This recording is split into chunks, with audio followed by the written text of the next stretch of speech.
tal amigos? Estamos en un nuevo podcast con un gran invitado. Es un placer para mí tenerte, Oscar, en esta grabación que vamos a tener muy especial para nuestros auditores que tienen mucha curiosidad sobre lo que es la economía que está viviendo actualmente México, Sinaloa, en lo que es el sector inmobiliario.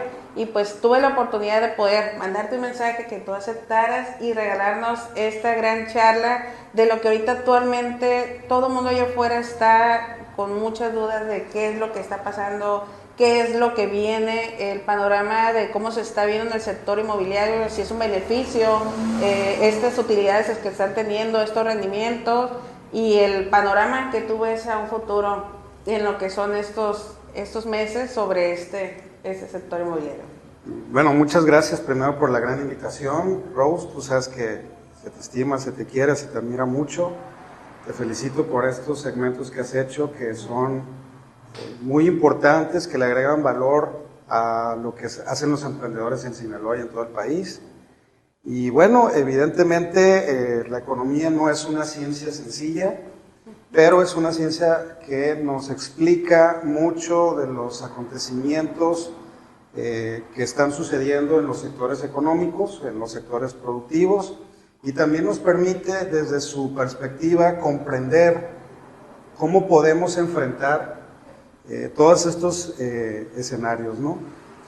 El auditorio lo conoce perfectamente. Estamos viviendo una época en donde nadie se imaginaba que un gansito iba a costar tanto o que la comida iba a ser tan cara. Esto era algo que nuestros padres o nuestros abuelos lo vivieron hace muchos años, pero pues ahora a esta generación y a las dos generaciones que nos preceden, a ti y a mí, pues les está tocando un escenario muy complicado en materia económica. Venimos de una recuperación post-COVID-19, lo que significó para todo el mundo cómo la economía iba empujando y de repente, como si lleváramos un carro a 100 kilómetros por hora, metimos un freno, todo se cerró. Desafortunadamente, bueno, el COVID también se llevó vidas humanas y esto pues es lo más lamentable, pero también la economía tuvo una gran caída, una gran crisis y la seguimos arrastrando todavía. Inmerso en esto también está un conflicto geopolítico entre Estados Unidos y China. Hay una guerra comercial en la cual China quiere y pretende debilitar la estructura económica y la hegemonía política de Estados Unidos. Y además, pues algo que hace muchos años, al menos 3 décadas, no vivíamos, que es una guerra entre dos países muy importantes a nivel internacional, como Rusia y Ucrania. Las sanciones que Occidente ha hecho a Rusia pues han mermado al sector de la energía. Hemos visto precios del petróleo que en el COVID-19 el contrato de futuros estuvo a menos $30 por barril de petróleo y hoy, 2-3 años después, nos vemos por encima de los $100. Esto ha sobrecalentado la economía de manera importante. Para poder paliarla, en algún momento Estados Unidos determinó imprimir muchos billetes y bueno, por eso ahora ven que el dólar en relación a otras monedas está depreciado. Entonces el escenario no es nada sencillo y evidentemente los empresarios tenemos que comprenderlo y los emprendedores sobre todo tienen que entender que también un área en una crisis, en una recesión económica, siempre hay oportunidades de crecimiento. En una expansión económica hay más ganadores que perdedores y en una recesión económica hay más perdedores que ganadores. El escenario es saber cómo ser ganador en una recesión. Y es un poquito de lo que vamos a platicar ahorita. Perdón por esta introducción, pero era importante contextualizar. No, y es que sí es muy importante porque muchas veces piensan las personas que la economía no nos afecta a las personas que tenemos un trabajo sólido, en las personas que ya tenemos un negocio posicionado, pero a veces el decir hay una guerra en otro continente no puede afectarme, pero ya vemos en cómo se vienen encareciendo hasta los automóviles, que hoy en día pues por eso lo que son carros ya usados están carísimos. Cómo viene con el área de los alimentos, los fertilizantes, viene la afectación, lo que es los precios, cuánto está el tomate, ahorita es increíble ver cuánto está el huevo. Entonces dicen, bueno, ¿de qué se deriva eso? Todo es una cadena, entonces por eso fue muy importante el pedirnos que nos regalaras hoy esa charla, para que la gente que está de una manera emprendiendo, son empresarios y diversifican sus tipos de inversiones, pues el entender, ¿no? El qué se deriva, mucha gente que nos habla, que nos dice, oye, ¿cómo es que los precios actualmente que se están viendo en Sinaloa no concuerdan con mi salario? Hay muchísima gente que no tiene ni siquiera liberadas sus prestaciones para poder adquirir una casa y están pagando una renta al triple de algo que saben que con la pandemia les generó una conciencia de decir queremos tener nuestro propio hogar, pero no podemos. Pero se están vendiendo desarrollos en Mazatlán, en Culiacán, en Cuatro Ríos, y dicen cómo esas personas pueden adquirirlos si nosotros ni siquiera tenemos liberado lo que son los créditos, ¿no? Eso, efectivamente, y esto va de la mano de lo que comentabas. En este momento de la historia, nadie, ni siquiera una persona que no está enfocada al desarrollo de un negocio, puede darse el lujo de la ignorancia económica. Lo podemos ver desde cómo la inflación en todo el mundo se generó, y esto evidentemente tuvo una consecuencia en el ajuste, por ejemplo, de las cuotas al Infonavit. Infonavit en 2022, el año pasado, hizo un programa muy interesante para que las personas cambiaran sus deudas en función de unidades de veces salario mínimo, a ya directamente un financiamiento que no esté indexado al salario mínimo. Y esto, pues, ¿cómo me afecta? Bueno, hay una obvia consecuencia si yo no soy cuidadoso con el manejo de mis finanzas. Tengo que entender que el contexto importa, y parecería una tontería, pero en realidad sí. Lo que sucede en Ucrania golpea a la señora que tiene una pequeña tortillería en la colonia Huizaches, golpea al estudiante que está en la Universidad Autónoma de Sinaloa o en la universidad pública en general, porque hay un incremento en las actividades, en los sectores productivos, y eso tiene un efecto evidentemente en el costo de vida. Por eso la importancia de entender a la economía no como una ciencia que predice cosas, sino como una ciencia que permite construir escenarios y rutas de riesgo. Yo tengo que enfrentar lo que viene bajo esta estructura. Te voy a poner un ejemplo muy claro. Durante la pandemia, en el año 2020, Amazon vendió la cantidad de cajas de cartón equivalente a todo lo que tiene como vida empresarial. Es decir, en un año vendió todas las cajas de cartón, hubo un exceso de cajas de cartón que significaron lo que había vendido previamente durante toda su existencia desde que existe la plataforma. Tenemos empresas que tuvieron ganancias exorbitantes como Netflix, y de repente Netflix, ya que todo el mundo empezó a regresar a la normalidad, pues Netflix empezó a perder y a tener bastantes números rojos. Es decir, la economía es dinámica. La información económica nos obliga a estarla siguiendo cotidianamente. No puedes estar diciendo que lo que pasó ayer va a determinar lo que va a pasar mañana. La verdad es que el empresario tiene que tener una gran responsabilidad de informarse, pero también de entender cómo se conectan las variables. De manera muy didáctica, yo lo aprendí en la escuela de economía, entendiendo que es como una telaraña. Muevo un hilo y se van moviendo y ajustando diferentes variables. Hoy, mientras estábamos charlando, hay toda una conversación en los sectores financieros, inclusive de la construcción, porque Banco de México subió la tasa de interés a 11%. Es el alza más alta desde hace 20 años. ¿Qué significa esto? Bueno, que es más costoso hoy que nunca pedir un crédito. Sí. Y todos los bancos van a tener que ajustar al alza sus tasas de créditos hipotecarios, por ejemplo. Esto va a tener un efecto importante en el costo del dinero. O sea, va a ser más difícil conseguir una vivienda. Pero a la vez, como inversor, puedo comprar una vivienda y eso le da estabilidad y certeza a mi capital invertido, porque al final de cuentas, en el tiempo, pues una propiedad aumenta su valor al contrario de lo que hace un vehículo, por ejemplo, que nada más lo saco de agencia y ya pierde valor. Entonces hay una serie de instrumentos que un empresario tiene que estar familiarizado, está el lending para poder no tener que comprar un carro. ¿Cómo piensa un estudiante saliendo de la carrera? Quiero inmediatamente conseguir y comprar un carro. Y si tiene un capital, tú lo has dicho en tus conversaciones, en tus videos, si tengo un capital, la inteligencia económica me obliga a saber en dónde puedo ser más óptimo, es decir, en dónde gano más conforme pasa el tiempo. Y creo que eso es lo que tenemos que rescatar. La economía nos obliga a estar informados para tomar decisiones.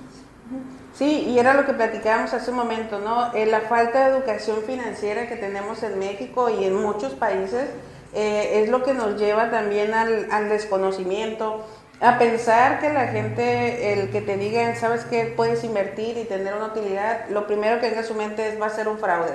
Eso no puede ser real.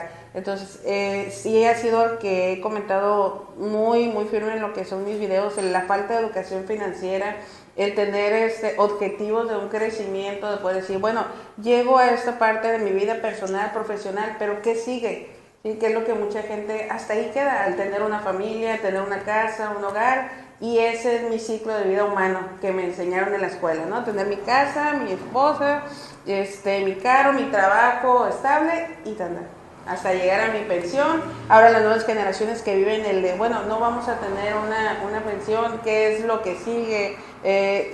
A través de la pandemia se desarrolla ya no voy a sacar casa porque a mí es imposible comprar, pero me voy a quedar con el de mi mamá o me voy a quedar con la casa de mi abuela. Entonces eso también empezó a alertar mucho a las instituciones de crédito y al gobierno al decir, oye, bueno, vamos ahora a dejarlos que junten lo que son los créditos con familiares, con concubinas, con otro tipo de personas, pero ya la gente ya no quiso, porque dijo los precios, o sea, no la voy a poder pagar, mejor me quedo aquí. Hay familias, hasta 6 familias en una sola casa, y es algo que tú dices, bueno, es parte de la economía, la crisis que hay, es parte de la falta de educación, es parte de, bueno, muchos factores, ¿no? Es muy importante que comprendamos que al final mucho de lo que nos toca como generación es romper estos paradigmas que mencionan. Para empezar, lo que nos dijeron a nuestros padres, estudia una carrera y consíguete un trabajo estable y ya la vas a hacer en la vida. Nuestro auditorio, tú lo sabes, que eso ya no sirve para nada. O sea, una carrera no te garantiza, un título universitario no te garantiza un buen nivel de ingreso, obviamente, por tanto, no te garantiza una calidad de vida. Dos, nunca nos enseñaron a los jóvenes el gran problema de pensar en el futuro, en el largo plazo. Lo decías ahorita, las pensiones en México están en crisis. O sea, realmente a nuestra generación nos va a tocar una pensión de 8,500 cuando mucho al mes. Y eso si tienes un ingreso mensual en tu vida laboral de 25,000 a 30,000 pesos, te va a tocar una pensión que apenas es la tercera parte de lo que estás ganando de manera productiva. ¿Quién puede vivir con eso? Los créditos de las tarjetas de crédito, si hacemos un comparativo en lo que es una tarjeta de crédito en Estados Unidos, el interés está entre 10 al 12%. En México hay tarjetas de crédito de hasta el 180%. Me tocó en algún momento asesorar a un empresario, un joven emprendedor que hacía pastel de elote, y le pregunté, oye, ¿cómo estás manejando tu tema financiero? Y bueno, lo que pasa es que pagaba la deuda de la empresa con su tarjeta personal. Su tarjeta de crédito personal, se incrementó la deuda y en algún momento ya no la pudo pagar, entonces la empresa pronto. ¿Por qué? Porque no nos enseñaron estas cosas. O sea, realmente el paradigma era, termina tu carrera, ten un título y trabaja 20, 30 años en un trabajo y luego jubílate y vas a ser feliz. El costo de la vida y la realidad es que nos ha demostrado la vida que no es así. Entonces, por el otro lado viene el ser emprendedor. Y todo el mundo, parece que todo el mundo quiere y piensa que ser emprendedor es la panacea, ¿no? Es que yo voy a estar manejando mis millones de dólares desde una computadora en Cancún. La verdad es que ser emprendedor en México es muy complicado. Los costos notariales de constituir una sociedad son carísimos. Un notario público te cobra 10,000 pesos por constituir una asociación. Tú lo sabes porque estás directamente involucrada con muchos notarios. El tema de la vida fiscal, ¿cuándo en la secundaria, en la prepa o en la carrera, si no estudiaste contabilidad, te enseñaron a pagar impuestos? Y ese demonio que se llama ISR. Y es que tienes que pagar 30% de tu ingreso. ¿Qué? ¿Y de dónde? Pero es que si no tienes vida fiscal, no tienes la posibilidad de hacer patrimonio. A los jóvenes no nos enseñaron que es importante tener un control estricto de nuestros impuestos, porque además de que contribuimos a la sociedad, el gobierno saca recursos para hospitales y escuelas de ahí. No nos enseñaron que tenemos que constituir un patrimonio basado no solamente en el trabajo asalariado, sino también, como tú lo has venido diciendo, en el proceso de inversión. Entonces, ¿qué es lo que pasa? Que la gente confunde inversión con apuesta. Y lo que quiere es ganar en 5 días lo que cuesta ganar a veces en 5 años. Y entonces vienen todas estas burbujas de conversaciones que no tienen sentido, y todo el mundo habla de las criptomonedas y no entendemos la tecnología de la blockchain, que es una tecnología netamente matemática. Y luego viene, profe, porque yo he dado clases, profe, ¿y de qué me sirve el trinomio cuadrado perfecto? Pues ya es lo más básico que debes de saber, porque si quieres entender cómo funcionan las cripto, tienes que entender lo que es una derivada, tienes que entender lo que es una vela japonesa, tienes que entender el cálculo de un valor presente neto, y eso son matemáticas. Y entonces quieres hacer negocios y no entiendes de matemáticas, pues estás perdido. Hay este señor que admiro mucho, que es Warren Buffett, que es uno de los inversionistas más importantes de Estados Unidos. Es uno de los hombres más ricos del mundo. Él dice, fíjate en el largo plazo.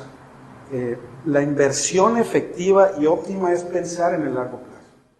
No puedes estar nada más esperando que en 5 días, insisto, ganarlo de 5 años. Y Warren Buffett se hizo muy famoso porque nunca ha dejado de invertir en acciones de Coca-Cola.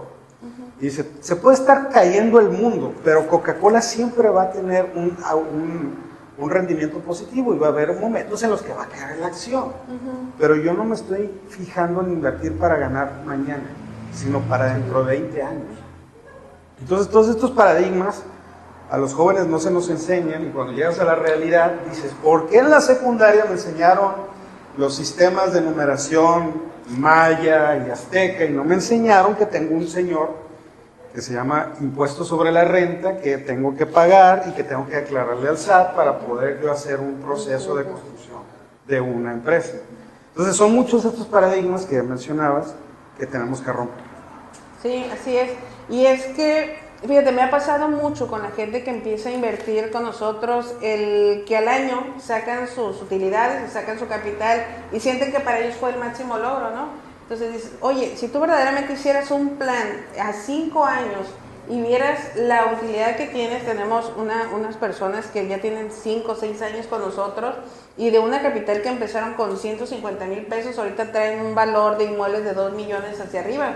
Entonces, ¿cómo fue? Pues a través de dejarse guiar financieramente, en educarlos, en decirles, mira, sí, tienes que pagar impuestos, esta es la manera que también puedes asentar, esto es lo que pasa cuando ya tienes un crecimiento, en hacer una empresa, el empezar a compensar lo que son tus gastos y eso.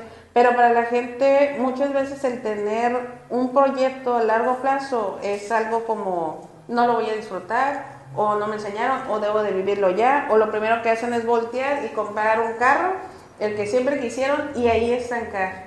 Entonces sí es algo pues que me quedó sorprendida de decir, bueno, ¿por qué no la gente, si tú le preguntas cuál es el proyecto que tienes tú a 5 años, una persona se me hace mucho en 100 que diga, yo sí lo tengo presente, yo voy a hacer esto, este es mi plan, esto es lo que voy a invertir, esto es hacia donde quiero viajar, esta es la familia que quiero tener, la educación, la maestría, eso, pero toda la demás gente no. Sí, porque está este espíritu de la medianía, que es finalmente, ¿qué es la mediocridad? Es el credo del medio.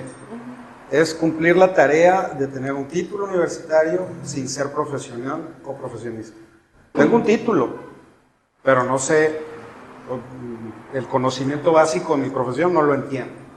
Tengo un trabajo, pero por más estable que sea el trabajo, hay que entender que en algún momento, y lo vimos con el COVID-19, ¿quién se iba a imaginar que un virus iba a contaminar al mundo y que de repente las empresas se iban a cortar, a recortar al menos el 30% de su plantilla laboral? Hoy lo estamos viendo, la inteligencia artificial está haciendo una revolución en el sector financiero. Ya no vas a un banco y vas a nada más a hacer fila, ya hay cajeros inteligentes. Quiere decir que el banco ya no necesita contratar a una persona para que haga lo que hace la máquina. Los supermercados también empezaron a hacer En eso. Estados Unidos, McDonald's ya tiene máquinas que te preparan la comida. O sea, ¿cuál es el tema? Que si yo no genero un valor empresarial, y esto va de la mano de este cuestionamiento que las personas tienen que hacer. Yo soy de la idea que los seres humanos, todos tenemos talentos increíbles. Cada cerebro es distinto. Pero no nos enseñaron a explotar estos talentos. Y puedes tener un gran talento para cantar, para el fútbol, para todo eso, pero no somos capaces de entender que también incidimos en la mejora del mundo. Las empresas mejoran al mundo. El emprendedor no solamente quiere vender un café, el emprendedor con la venta del café puede mejorar al mundo. Esto lo dice de manera muy interesante el tema del emprendimiento social.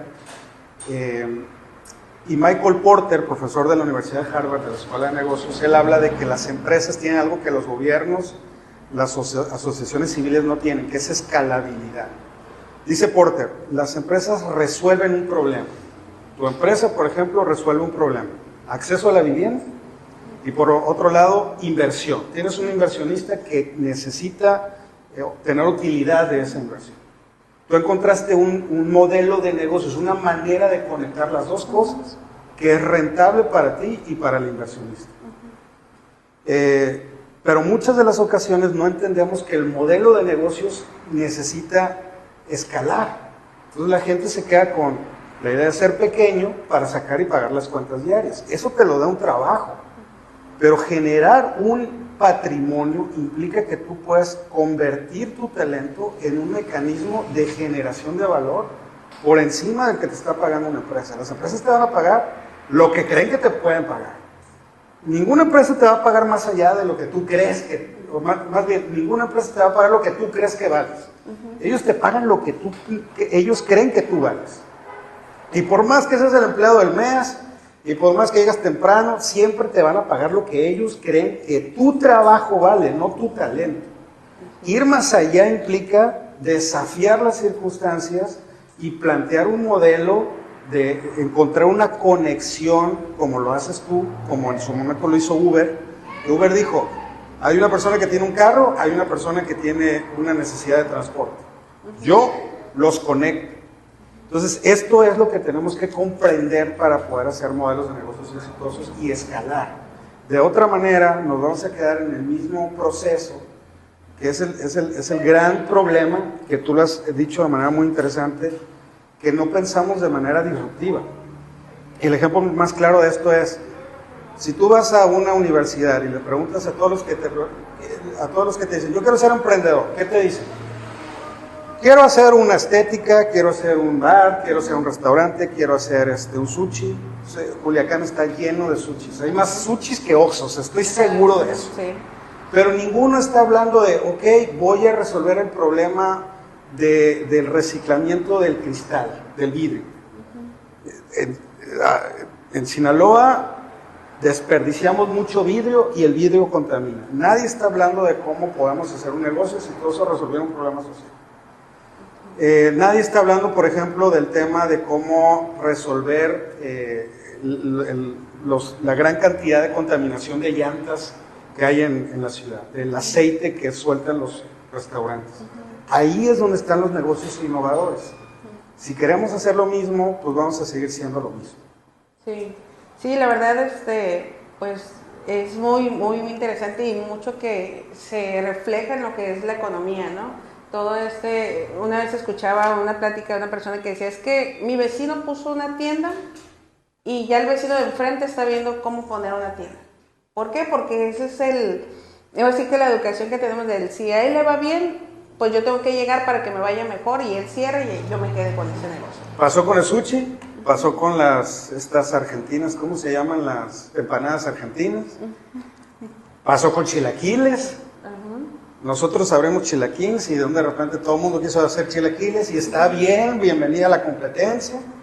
Pero a veces el ser emprendedor implica tomar riesgos y entender los riesgos de una decisión de negocios. Entonces, como no estamos informados, no podemos hacer una ruta de contención del riesgo. Y empezamos a escuchar a la gente, a los economistas aburridos como yo, decir, el Producto Interno Bruto bajó, la inflación está tanto, y lo vemos como que nunca nos va a llegar a pegar eso.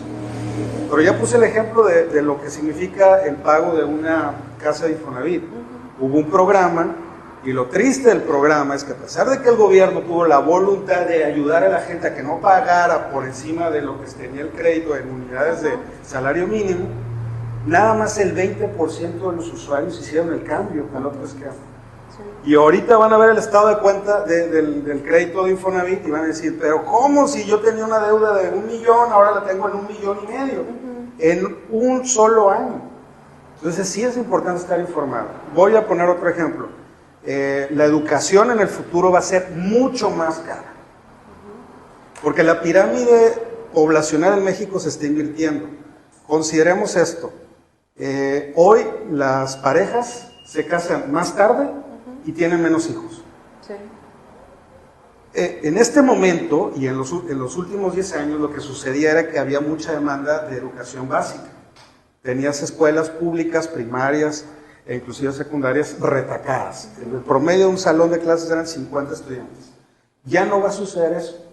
Ahora todos esos que estaban en secundaria, en 10 años, van a estar, o en menos, van a estar solicitando un ingreso a la educación superior.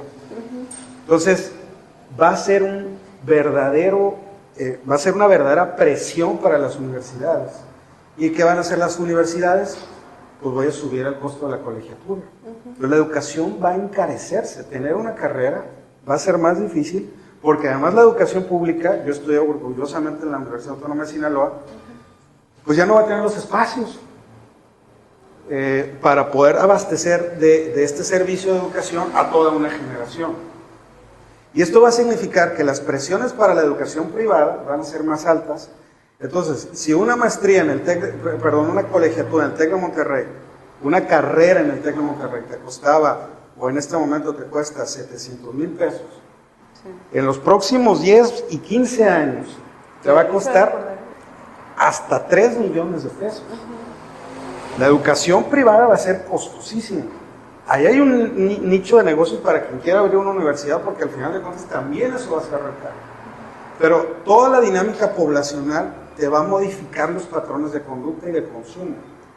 Hoy, por ejemplo, el hecho de que la mujer decida tener menos hijos significa que tiene más tiempo en la vida laboral. Y eso permite que las mujeres hoy tengan una gran capacidad de consumo que hace, en la generación de mi abuelita, pues eres ama de casa, quédate a lavar los platos y yo soy el macho que te mantiene.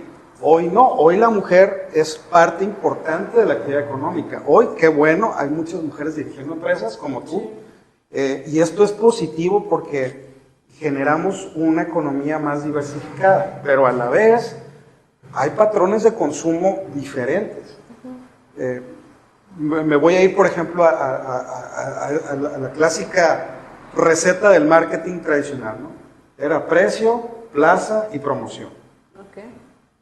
Hoy eso olvídense, hoy es todo a través de algoritmos de inteligencia artificial, redes sociales, cuestión de medición de la metapalabra, nichos de tribus sociales, ingeniería social, son cuestiones profundamente complejas. Y vivimos en una época en la cual, desafortunadamente, el empresario pyme dice, ¿para qué voy a invertir en una página web?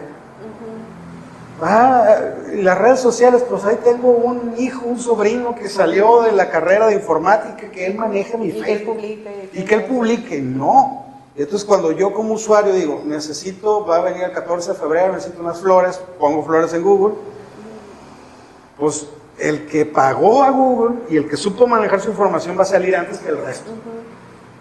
Entonces, todos estos patrones de conducta se han modificado. Hoy hay algo que se llaman influencers, que todos me caen gordos, pero un influencer puede destruir a una marca. Ejemplo, Revlon. Revlon, que es esta empresa de cosméticos que durante mucho tiempo lideró lo más importante del mercado de cosméticos en Estados Unidos. ¿Qué hacían ellos? Veían una supermodelo que estaba creciendo y le decían, ven, yo te voy a padrinar, tú vas a ser mi modelo exclusiva y tú vas a vender mis productos. Entonces todo el mundo quería Revlon porque Claudia Schiffer o no sé quién más los estaba vendiendo. Hoy Revlon cayó porque 40 influencers de Estados Unidos dijeron que un labial no servía para nada. Carísimo. Y todas las que seguían, todas las mujeres que seguían a estas influencers, dijeron, pues si las influencers dicen que ya no lo vamos a comprar, pues no lo compramos. Y es una de las causas de la bancarrota de Revlon, que no entendió que su mercado es más dinámico. Y que tenía una dinastía, o sea, era una trayectoria. Es que tú dices, pues es que yo tengo a Claudia Schiffer, una supermodelo consagrada, ¿qué voy a competir lo que diga una persona que tiene una cámara, un smartphone? No me interesa. Y nada, que eso tiene una generación de audiencia increíble. Entonces, hoy un influencer te puede destruir el prestigio de una marca. Entonces, si no entendemos que las maneras de hacer negocios han cambiado, nunca vamos a poder comprender los escenarios que vienen, que son sumamente complejos. Sí, así es. Eso sí me tocó escuchar y es algo que dices, bueno, es una empresa, cuando pasa lo de la pandemia y vemos que los negocios que no se modernizaron, que no se subieron a lo que fue a redes y eso empezaron a caer a pesar de la dinastía de marca que tenían. Después empieza lo que es influencer y te digo porque me tocó a mí en una salida con mi hija que me dice, mamá, mira, esa persona es influencer. Y yo dije, bueno, ¿qué hace? ¿Quién es? Y eso. Y me dice, es que trabajan en otro, pero es que sube unos videos informativos y yo me quedé así de, bueno, ¿cuál es el sentido? Yo veía antes cómo nosotros idolatrábamos a alguien y era por algo que había hecho, algo que motivaba, que impulsaba, que te daba una enseñanza y que dices, es mi ejemplo a seguir. Y ahora cualquier persona con tan solo usar ese apodo es como es importante y atrapa la atención. Y si te dicen, oye, es que tú tienes que dormirte con, no sé, un chora, estamos a 103 grados, esa es la manera de tendencia, ahí están todos los niños, ¿no? Entonces sí es darnos cuenta de todos los cambios que hay, como cosas tan muy insignificativas marcan las nuevas generaciones, marcan las tendencias, marcan el pensamiento que hay actual. Y pues es muy grato el tener esta charla contigo y tener un panorama muy diferente, que es lo que trata de entender la gente y que por más que tú digas, yo me pongo y quiero ver la tesis de lo que es entender la economía actual, nadie me lo va a poder explicar a menos que lo esté viendo, que lo esté charlando día a día como tú lo haces y pues que la audiencia está esperando esta información que no se le da en la escuela, que no es de que lleguen con un café y sus amigos y oigan, vamos a platicar de lo que está pasando ahorita actualmente, cómo les está yendo, cómo les está afectando a ustedes en bolsillo, no, o sea, hay etiquetas sociales que tiene la gente donde todo es perfecto y no es así, ¿no? Nadie sabe la realidad al momento de llegar a casa y saber cómo están en las cuentas bancarias, cómo están con las colegiaturas, cómo están con los vehículos. Me ha tocado ahorita mucha gente en la reestructura de sus créditos porque, ¿sabes qué? O sea, tenía mi casa de altata, ya no puedo tener esos lujos, ¿no? Entonces, pero no le puedo decir a nadie socialmente a mi hermana, a mi papá o algo porque es como fracasaste. Eso me parece muy importante cómo lo estás planteando, porque si uno se da cuenta de la historia de vida de los grandes emprendedores de Estados Unidos, desde un Steve Jobs hasta un Elon Musk y todos, han sido grandes fracasados. O sea, realmente Steve Jobs lo corrieron de la empresa que él había fundado. Sí.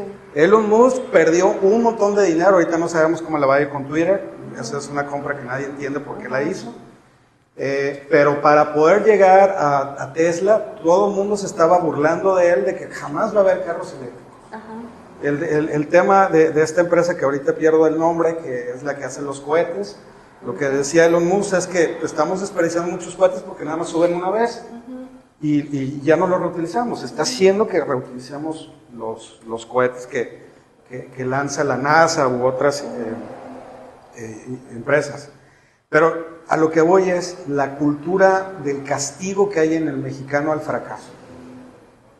Y la verdad es que un emprendedor es un gran fracasado. Yo he fracasado muchas veces. Sí, todos. Y la verdad es que este glamour de que a los 25 años yo voy a tener $1 millón, voy a ser diputado local y voy a tener una casa grandísima y voy a tener... No es cierto. Emprender implica caminar. Y es como ir con una bicicleta. Yo puedo leer muchos libros, amo los libros, pero ningún libro me va a hacer sentir, me va a enseñar cómo andar en la bicicleta. Y eso significa que me voy a caer. Sí. Y me tengo que levantar. Y todos estos grandes emprendedores que hoy admiramos y que todo el mundo quiere ser Steve Jobs, porque Steve Jobs cambió al mundo, él hablaba de los locos, de crazy ones, ¿no? Decía, es que Edison, pues sí, Edison intentó 99 veces encontrar un filamento para poder tener una bomba incandescente, una bombilla incandescente, y cuando lo encontró, todo el mundo dijo, ah, caray, tenía razón. Pero en las 99 veces anteriores, todo el mundo se rió de él. Sí.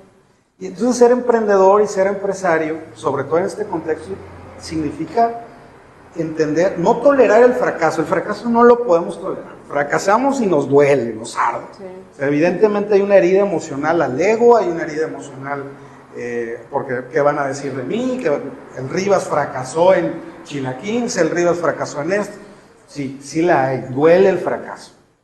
Pero también hay un proceso de recomposición de tu cerebro y de tus emociones. Cuando fracasaste, dices, bueno, ok, duele, pero ahora tengo que entender qué pasó. Y ese es un gran escenario de humildad dentro de la conversación de ser emprendedor. Como está este castigo social que mencionas, pues es que, abrí un restaurante y pues nadie fue. Mis amigos fueron el primer mes y el segundo pues nadie fue. Y pues me voy a cerrar y me voy a callar la boca porque yo quería una gran oficina y quería tener un control. No, a veces fracasas y tienes que decir, la neta, me equivoqué, no soy tan genial como decía que yo era.